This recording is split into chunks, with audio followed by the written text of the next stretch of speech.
Cumprimento a amada igreja, que a doce paz do nosso Senhor Jesus Cristo. Amém? Convido a igreja, quem trouxe as suas Bíblias, a abrir no livro de Isaías, capítulo 6.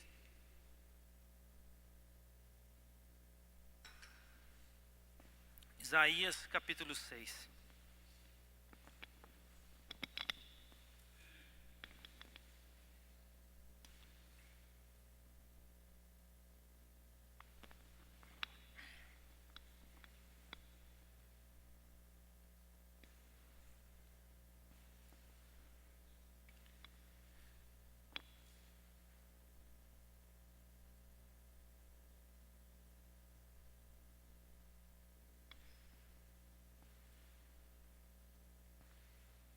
Amém, igreja?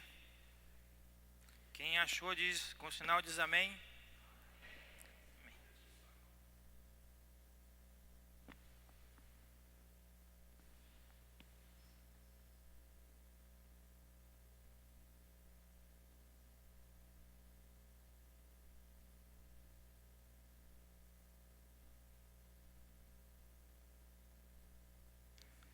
Diz assim a palavra do Senhor, a partir do versículo 1.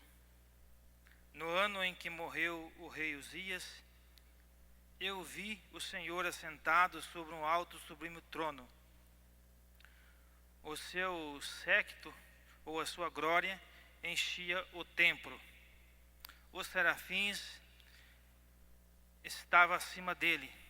Cada um tinha 6 asas, com 2 cobria o seu rosto, e com 2 cobria os seus pés, e com 2 voavam. E clamava uns para com os outros, dizendo: Santo, Santo, Santo é o Senhor dos exércitos. Toda a terra está cheia da sua glória. E os umbrais das portas se moveram com a voz do que clamava, e a casa se encheu de fumaça ou de fumo. Então disse eu: ai de mim, que vou perecendo, porque eu sou um homem de lábios impuros, e habito no meio de um povo de impuros lábios, e os meus olhos viram o Rei, o Senhor dos exércitos. Mas um dos serafins voou para mim, trazendo na sua mão uma brasa viva, que tirara do altar com uma tenaz, e com ela tocou a minha boca, e disse: eis que isto tocou os teus lábios, e a tua iniquidade foi tirada, e purificado o teu coração. Depois disso, ouvi uma voz do Senhor, que dizia: a quem enviarei? E a quem há de ir por nós? Então disse eu: eis-me aqui, envia-me a mim. Então disse ele: vai, diz a este povo: ouves de fato, e não entendeis, e vedes em verdade, mas não percebeis. Engorda o coração deste povo, endurece-lhes os ouvidos, e fecha-lhe os olhos. Não venha a ver com os olhos, e ouvir com os ouvidos, e a entender com o seu coração, e converter-se, e a ser sarado. Amém? Feche seus olhos. Vamos fazer mais uma oração. Pai querido, Pai de amor, sua palavra foi lida, Senhor. Necessitamos, Pai, inteiramente do seu Espírito Santo, Pai, para que possamos, ó Deus, explaná-la, Pai, para que a sua igreja possa, Senhor, alimentar, Pai. No nome de Jesus Cristo, Pai, abençoa cada irmão, a cada irmã que aqui adentrou, Pai, neste lugar, para ouvir da boca do Senhor, Pai, os seus conselhos, Deus, os seus ensinamentos. Pai querido, se houver também, Senhor, alguma situação adversa, Senhor, da parte do inimigo, no nome de Jesus Cristo, seja repreendido, seja banido deste lugar. Somente a sua glória e o seu poder, Pai, possa permanecer aqui neste lugar, no nome de Jesus. Amém. Amém, igreja. Amados, o texto aqui começa falando de um monarca, né, rei Uzias. Quero fazer menção deste rei, porque o texto nos permite a mencionar os seus feitos e tudo que ele fez diante do Senhor e tudo que Deus assim o permitiu que ele fizesse. Rei Uzias, a Bíblia fala que após a morte dele, que Isaías teve essa visão. É interessante, irmãos, falar desse rei, porque esse rei, ele foi muito abençoado por Deus. Ele começou a reinar com 17 anos de idade, e o seu reino, ele cresceu rapidamente, porque a Bíblia diz que ele se dedicou a buscar o Senhor. Então o Senhor os prosperou, fez ele crescer no seu reinado. Ele era também um homem muito inteligente, irmãos, por natureza. Então ele, com a sabedoria humana dele, e porque ele se dedicou a buscar o Senhor foi prosperando o reinado dele. Então ele foi crescendo. E rapidamente, a sua fama, diz a Bíblia, que se espalhou e foi para muito longe. Os irmãos têm uma noção, esse rei, ele tinha 307 mil soldados a seu dispor. Era um homem muito abençoado. A Bíblia diz que ele também era amigo da agricultura, né? Amigo da agricultura, ele plantou muitos vinhedos nos vales férteis. Então ele cresceu barbaramente. Fez muitas invenções de guerra, capacitou o seu exército com couraça, escudo, flecha. A Bíblia diz que até ele fez invenção de engenheiro na época dele para a guerra, e colocava nas torres para lançar pedra, lançar flecha. Então era um homem extremamente abençoado por Deus. Deus o fez prosperar. A Bíblia relata isso no livro de 2 Crônica, no capítulo 26, os irmãos vão ver toda a história dele. A maioria das histórias dos reis, irmãos, estão ali no livro das Crônicas, 2 Crônicas. Se os irmãos um dia tiver curiosidade para, estudar alguma história de algum rei, os irmãos vão achar ali no livro de 2 Crônicas. Esse rei, ele pertencia à tribo de Judá. O reino dele era o reino do sul. E ele então se deslanchou na presença de Deus. Nós temos aqui um agravante, da parte dele, no finalzinho do seu reinado.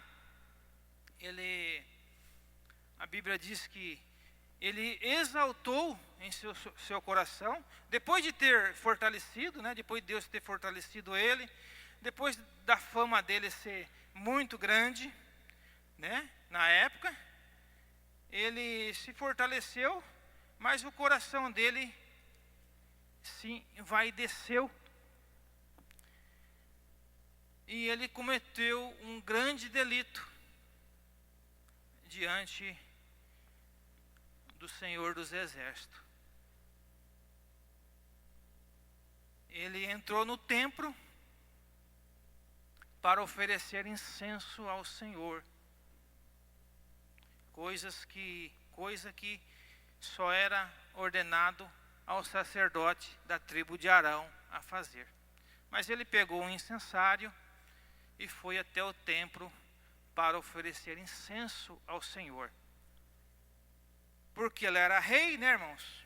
Porque ele era famoso, porque ele era um homem poderoso, porque ele mandava, desmandava, ele achou que podia fazer essas coisas. Quando ele entra no templo, o sacerdote Azarias foi atrás dele para tirar ele de lá à força, se ele não quisesse sair.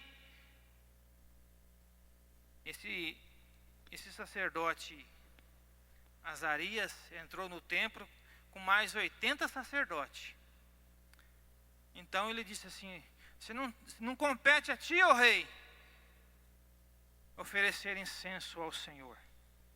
E a Bíblia diz que este rei ficou tão indignado, mas tão indignado com os sacerdotes, que o Senhor o feriu com uma lepra. Ele ficou leproso. A lepra apareceu em sua testa, aí rapidamente ele foi tirado do templo do Senhor. E a Bíblia diz que ele então ficou com essa lepra até o dia da sua morte. Triste a história, né, irmãos? Para quem tinha começado bem, não é? Para quem tinha triunfado na presença do Senhor, para quem tinha extremamente abençoado pelo Senhor. A Bíblia ainda expressa numa forma assim: o Senhor o abençoou maravilhosamente. Acabou tendo um fim meio triste, né? Não podendo mais executar o seu reinado, morando isolado numa casa, afastado da sociedade e excluído extremamente do templo. Nunca mais pôde entrar no templo do Senhor por causa desse delito. E aí o seu filho Jotão, digamos assim, fazia os serviços burocráticos, né, do seu reino. Julgava o povo, fazia todo esse serviço burocrático. Isso aí, irmãos. Os irmãos, o que a gente aprende com isso, né? Cada coisa no seu lugar, né? Cada coisa no seu lugar. Ele poderia ter ficado sem essa, né? Poderia deixar quem o Senhor tinha designado para oferecer incenso, né? E não ter ido lá. Mas enfim, a situação de Israel no tempo de Isaías estava uma situação caótica, uma situação difícil, uma situação de desobediência. Veja só, irmãos, como é que estava Israel. Um rei que desobedeceu a ordem espiritual e tinha ficado leproso, né? Não pôde mais reinar. Pecado estava se alastrando em Israel, já tinha se alastrado, né? No capítulo 1 de Isaías, os irmãos vão ver que Deus, usando o próprio Isaías, para dizer que Israel tinha corrompido, tinha deixado o Senhor. O Senhor faz até uma menção que Israel, que o boi conhece sua manjedoura, o jumento seu possuidor, mas Israel não o conhecia. Veja só a situação de Israel na época de Isaías. Situação difícil, uma situação que o Senhor precisava agir rapidamente,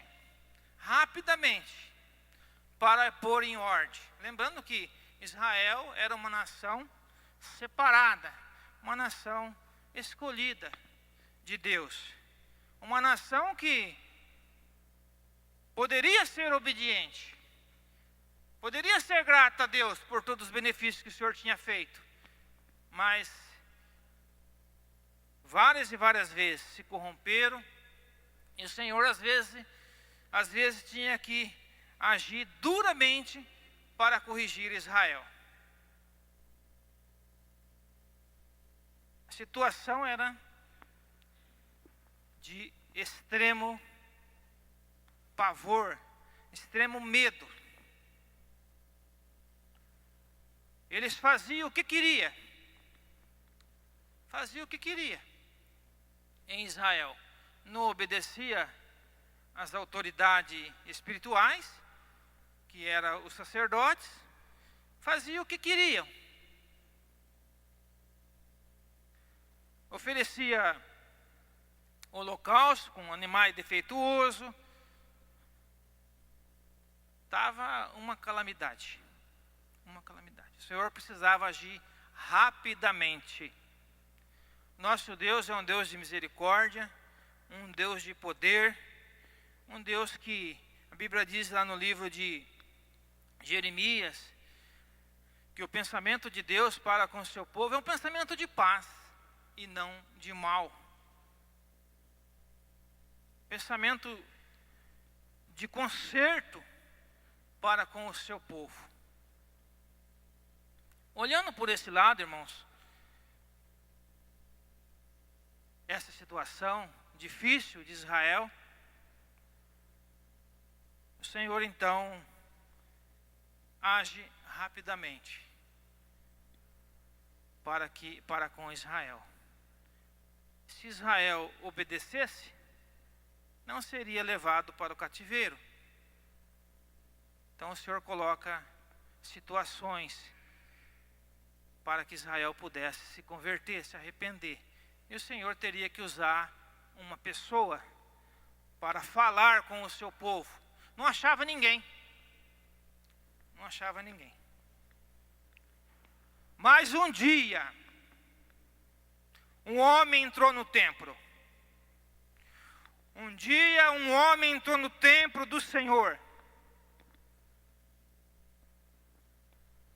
E a Bíblia diz, como lemos, este homem viu o Senhor em um alto e sublime trono.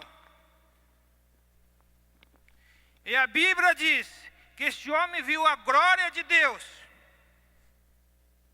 encher o templo.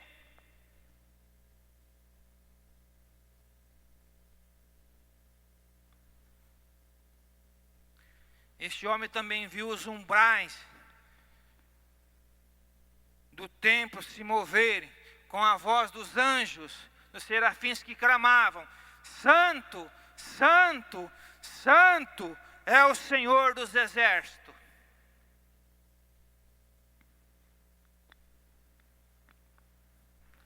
Este homem era Isaías.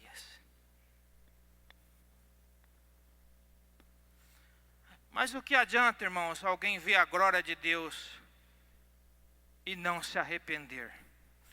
Mas não foi o que aconteceu com Isaías. Isaías sabia a sua deficiência, o seu pecado, aonde ele andava. Quando Isaías viu isso, ele se estremeceu. A Bíblia diz que ele expressou as seguintes palavras: ai de mim, que vou perecendo, porque sou de lábios impuros, e habito no meio de um povo de impuros lábios.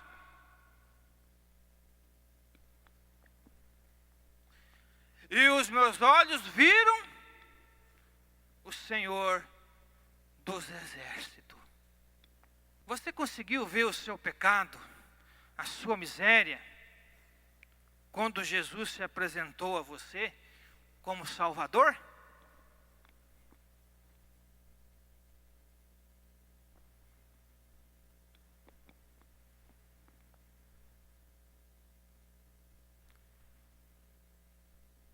Se o homem não conseguir ver a sua miséria e a sua necessidade quando chega a Jesus, então não é uma conversão real. Então não é uma conversão genuína. Porque quando o homem chega a Jesus, ele tem que sentir a sua necessidade de mudança. Ele tem que sentir o seu pecado. Ele tem que sentir a sua miséria. Ele tem que sentir os seus delitos. A maldade que ele pratica, ele tem que sentir isso. Foi isso que Isaías sentiu quando viu o Senhor, o Rei da Glória. E ele clamou: ai de mim, que vou perecendo.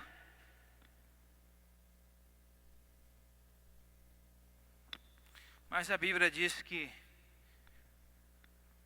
um anjo voou, trazendo do altar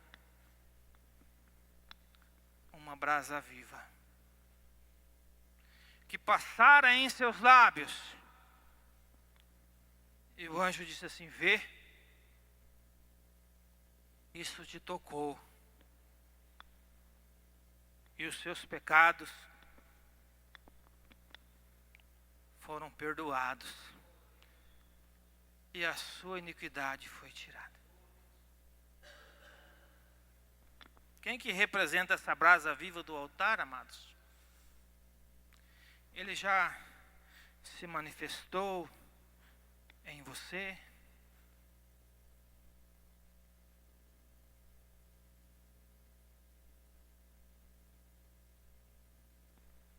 Depois que isto aconteceu, diz a Bíblia, no texto que lemos, Isaías ouve uma voz: a quem enviarei?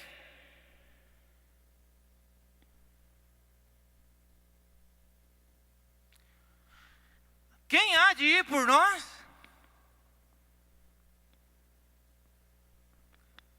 Na mesma hora, ele disse: eis-me aqui, envia-me a mim. Pode isso acontecer, irmãos? Através do poder de Deus, pode. Um homem imundo, um homem impuro, um homem que vive no meio de pessoas depravadas, que blasfema contra Deus, que só tem maldade em seus lábios, chegar até o Senhor Jesus Cristo, e Ele pode purificar na mesma hora, limpar de todos os pecados, e Ele ficar prontinho para fazer a obra de Deus. Eu creio nisso, porque o Evangelho é poder de Deus. O Evangelho é poder de Deus. Deus fez isso com Isaías. Deixou ele pronto para o ministério para o qual o Senhor tinha proposto na vida dele. Deixou ele prontinho. Então o Senhor começa ali, daquele momento, a usá-lo para pregoar para Israel o que Israel precisava fazer. Mas Isaías não só pregoou só para Israel, pregoou também para as futuras gerações, que viria anos e anos depois. A vinda do Messias. Por isso que Isaías é chamado de profeta messiânico. Nasceu ali então uma oportunidade do povo se arrepender momentaneamente e futuramente, nas gerações e gerações, a vinda do Messias.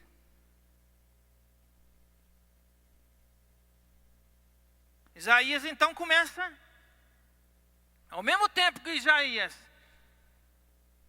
corrigia Israel pela boca de Deus, o Senhor usava Isaías para trazer esperança para as nações, apresentando-lhe o Messias, anunciando o Messias. Isso aconteceu há 758 anos antes de Cristo. Os irmãos têm uma noção. Isaías começou a dizer que o Messias ia se manifestar. Porque um filho se vos deu, um filho vos nasceu, e seu nome é maravilhoso, conselheiro, príncipe da paz. Isaías capítulo 9, 6. E vai falando. E Isaías começa a ver o Messias nascer. Começa a ver o povo. Isso aí, irmãos, Isaías começa a ver através dos séculos futuros, a manifestação de Jesus Cristo, do Messias. Isaías viu a sua morte. Isaías viu Jesus passar pela cruz, o sofrimento de Cristo. Isaías 52, 13, 53, vai falar de tudo que Isaías viu.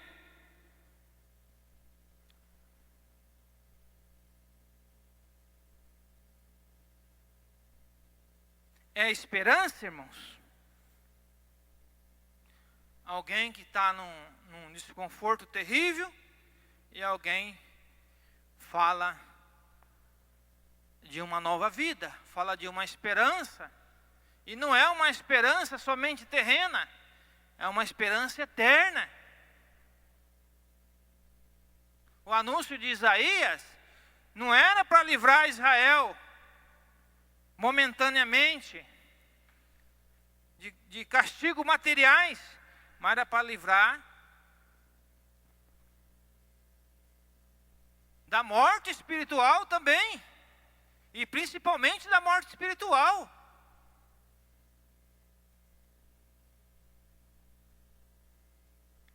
Aí passa gerações e gerações, e aí a gente vê, no livro de Lucas 4:18, se não me foge da memória, acho que é isso mesmo. Jesus já manifestado em carne, diz assim: o Espírito do Senhor está sobre mim. Vamos ler lá, livro de Lucas, capítulo 4,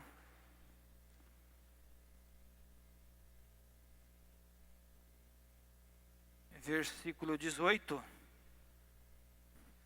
Diz assim: o Espírito do Senhor é sobre mim, pois me ungiu para evangelizar aos pobres, enviou-me a curar os quebrantados de coração, e a pregoar liberdade aos cativos, dar-lhe vista aos cegos, e pôr liberdade aos oprimidos, e anunciar o ano aceitável do Senhor.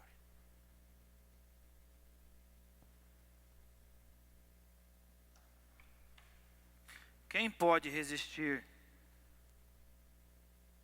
a Jesus Cristo, irmãos?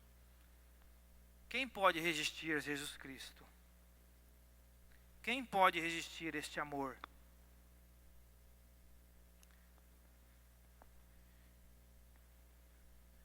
A Bíblia diz: se ouvir de hoje a voz do Espírito Santo, não endureçais os vossos corações. E esse Jesus hoje está aqui.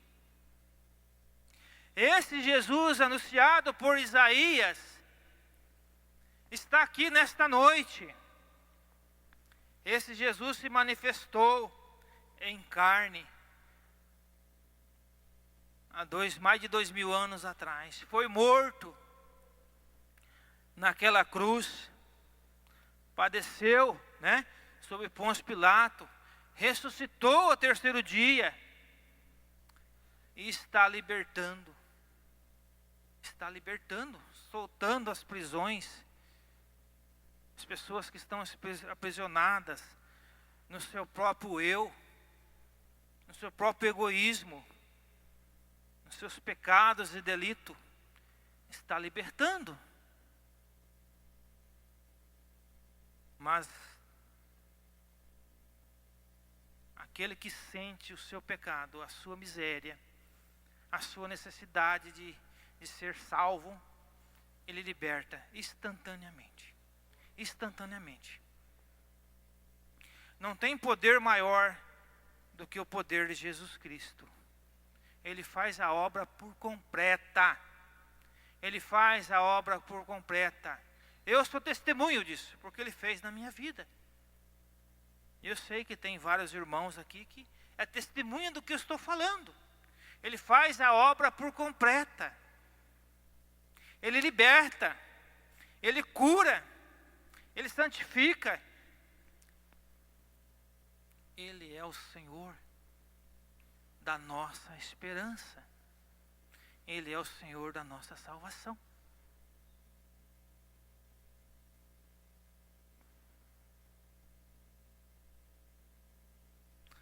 Amém, amados? Amém. Se colocar em pé neste momento. Gostaria de chamar o grupo de louvor para louvar o Senhor com o hino.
Semelhante a homem, se esvaziou,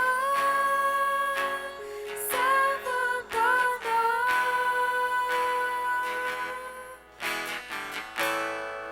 e a si mesmo se humilhou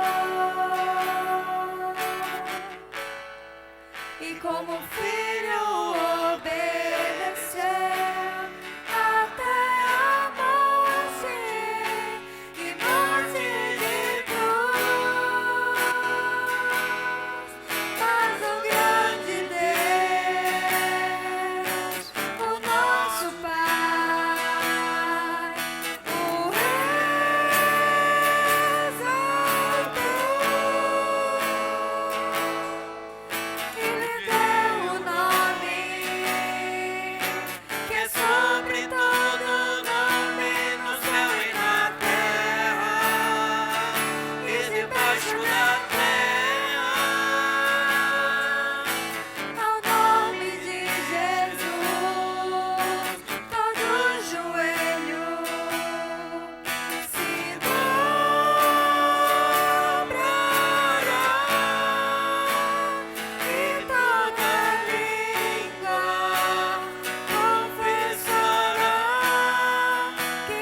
terra.